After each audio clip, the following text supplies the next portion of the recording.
Hello, అందరూ బాగున్నారు కదా? నేను కూడా బాగున్నాను. ఏంటి స్పెషల్ అనుకుంటున్నారా? ఏమి కదండోయ్, మాగాయ పప్పు రెడీ చేస్తున్నాను. మాగాయ పప్పు ఏంటి అనుకుంటున్నారా? చాలా స్పెషల్ అండి, సూపర్గా ఉంటుంది.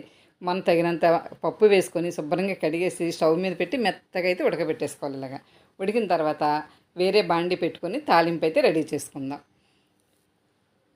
ఆవాలు, మినపప్పు, పచ్చెనపప్పు, ఎండుమిర్చి వేసుకొని కొద్దిసేపు వేగనిద్దాం. ఇలా వేగనిచ్చుకున్న తర్వాత ఇందులో కొంచెం ఇంగువ వేసుకొని కరివేపాకు వేద్దాం. ఈ మాగాయ పప్పు మన ఇంట్లో ఎప్పుడు మాగాయ రెడీగా ఉంటుంది కదండి. అలా రెడీగా ఉంటుంది. మన ఇంట్లోనూ నిలవున్న మాగాయ కూడా ఇందులో వేసి వండేసుకోవచ్చు. ఎందుకంటే మనకు పచ్చడి అంటే వేస్ట్ అవ్వకుండా ఉంటుంది. మాగాయ పప్పు తినడానికి కూడా సూపర్గా ఉంటుందండి. కొత్త రకంగా ఉంది ఏంటి అనుకుంటున్నారా? కొత్తగానే ఉంటుందండి. ఏదన్నా కొత్తగా ఉన్నదనుకుంటే తిన్నామనుకుంటే చాలా చాలా బాగుంటుంది కదా. ఇప్పుడు కూడా నేను అలానే ట్రై చేస్తున్నాను. మాగాయ పచ్చడి 2 స్పూన్లు వేసాను తాలింపులోను.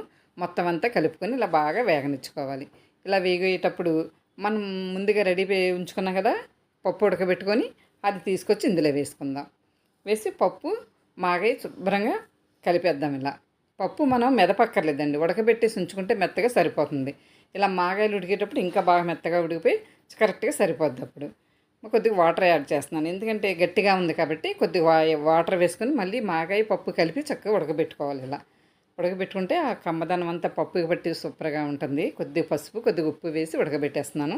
అంతేనండి, మాగాయ పప్పు ఉడికిన తర్వాత స్టవ్ ఆఫ్ చేసేయడమే. రెడీ అయిపోయింది. వేడి వేడిగా అన్నం వండాను, ఓ పక్కన దొండకాయ వేపుడు చేశాను. ఈ వేడి వేడి అన్నంలో మాగాయ పప్పు వేసుకొని కొద్ది నెయ్యి యాడ్ చేసుకోండి. అది తింటూ మధ్య మధ్యలో దొండకాయ ట్రై చేయండి, అప్పుడు ఉంటుంది మీకు. ఇదే మాగాయ పప్పు అంటేనా మళ్ళీ మళ్ళీ తినాలనిపిస్తుంది, అంత బాగుంటుంది. మన ఇంట్లో ఎప్పుడు నిల్వ ఉంటుంది కదండి మాగాయ పచ్చడి. మనకి ఏమీ లేదనుకునేటప్పుడు ఇలా మాగాయ పప్పు వండుకున్నాం అనుకో, కొత్తగా ఉంటుంది, స్పెషల్గా చాలా రుచిగా ఉంటుంది. లైక్ చేయండి, షేర్ చేయండి, సబ్స్క్రైబ్ అవ్వండి.